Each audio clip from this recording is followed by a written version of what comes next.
Penanganan perkara anak yang berhadapan dengan hukum diatur dalam Undang-Undang Nomor 11 Tahun 2012 tentang Sistem Peradilan Anak. Penyelesaian hukum terhadap anak remaja pelaku kejahatan berbeda dengan orang dewasa. Pada pelaku pidana anak, hanya anak usia 12 tahun ke atas yang dapat diproses secara hukum. Selain itu, proses persidangan terhadap anak dilakukan secara tertutup. Hal ini dilakukan karena anak remaja masih memiliki masa depan yang panjang untuk berkembang. Nah, di dalam hukum juga tidak semua anak bisa berhadapan dengan hukum.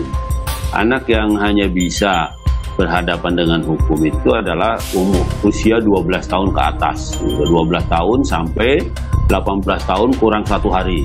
Nah, itu masih kriteria anak-anak itu di dalam hukum pidana anak.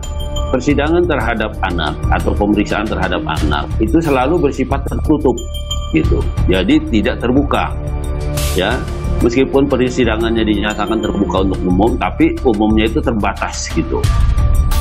Pemberian status hukum terhadap anak pelaku pidana terdiri atas 2 tahapan. Pertama, anak yang merupakan saksi atau korban disebut anak berhadapan dengan hukum. Kedua, jika anak melakukan kejahatan disebut anak berkonflik dengan hukum. Tidak ada istilah tersangka bagi anak di bawah umur. Ya, dalam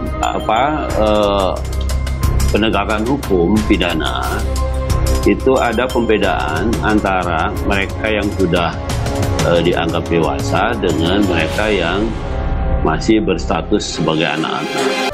Energi berlebih dan emosi yang labil perlu disalurkan pada hal-hal yang positif dan mengasyikkan agar remaja tidak melakukan tindak kekerasan di kemudian hari. Kegiatan yang misalnya menyalurkan energi fisik itu juga sangat mungkin dilakukan. Misalnya ketika si remaja ini dilibatkan pada berbagai macam kegiatan olahraga, tindakan antisipatif yang lain gitu yang bisa dilakukan, misalnya dengan mengajarkan keterampilan berkomunikasi, mengajarkan keterampilan bersosialisasi, ya itu bisa dilakukan pihak sekolah, bisa dilakukan oleh keluarga gitu dan sebagainya.